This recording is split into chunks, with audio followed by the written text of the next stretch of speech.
Imagine a person who's already tired, empty, exhausted, fatigued, sleepless, and sometimes hopeless.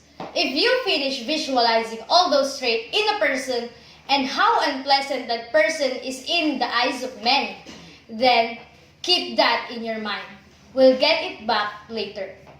But let me tell you a true to life story of a student whose job is not only to study but also to accept different jobs, tasks, works, and responsibilities from other people.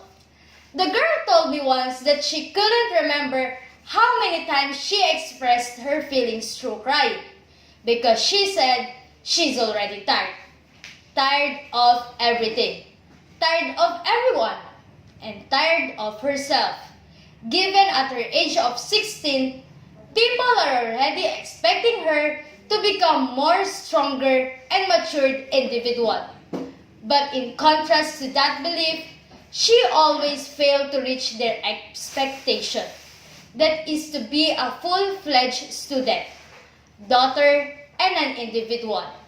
Her duty is to go to school at least 8 to 9 hours a day.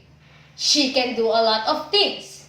She can multitask, create a report, make her assignment, study for a quiz and examinations, and she also accepts layout requests from others because she is good in the field of editing.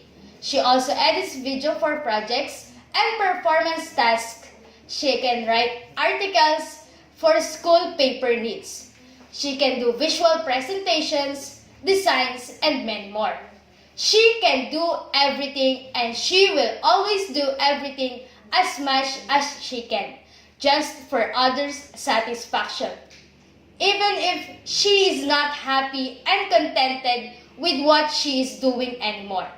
But behind those unique presentation, well-worked assignment, almost perfect quiz, beautiful layout, and mesmerizing videos is a girl longing for rest, a student who undergoes stress, loneliness, and worse, depression.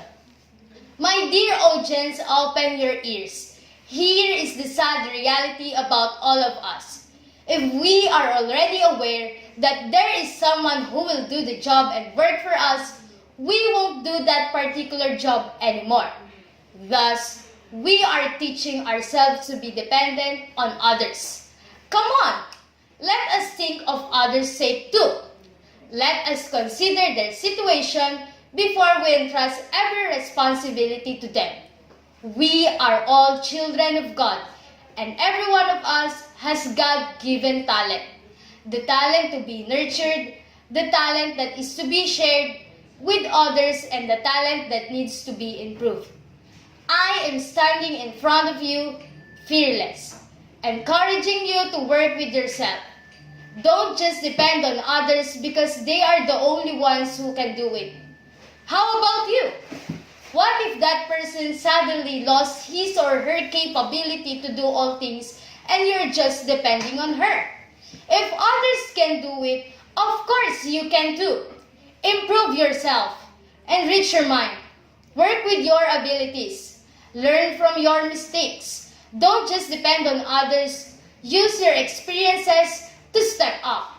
Share your talents with others. Trust yourself. Learn with euphoria. And don't forget to smile and to be positive all the way.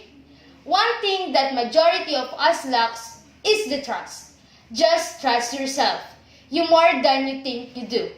I am also convincing you to discover your inner talents and abilities and don't hesitate to share it with others. Because I believe that sharing is caring. As a result, you're not the only one who will take all the responsibilities.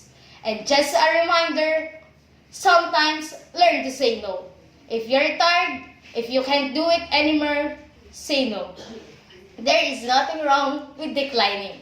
Sometimes, learn to rest. Give yourself a break.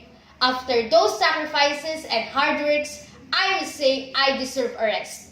Don't take all the works. Share it with others. Thus, it will help them to get an experience and discover their hidden potential, and soon, they will bear a hand to the next generation of our youth. Flaws, criticisms, and weaknesses can serve as a hindrance to what you are targeting to be. But take note that you should accept criticisms like on how you accept compliments, because it takes both the sun and rain for a flower to grow. Remember what I've told you earlier to visualize? That exhausted and overworked student? I will introduce her to every one of you. She is now standing in front of you. You may question how did she overcome those circumstances and overflowing tasks. I will answer it with all my heart. I learned and I realized that the only key to all those problems is to pray, work, and trust yourself and others too. Take things easy positively, and everything else will follow. Always do your best. There will always be best than you being better. You may not know aside from praising you, they're just being leeches who's benefiting from you, sucking all your talents. If you keep yourself being available to others, will there be anything that others could do?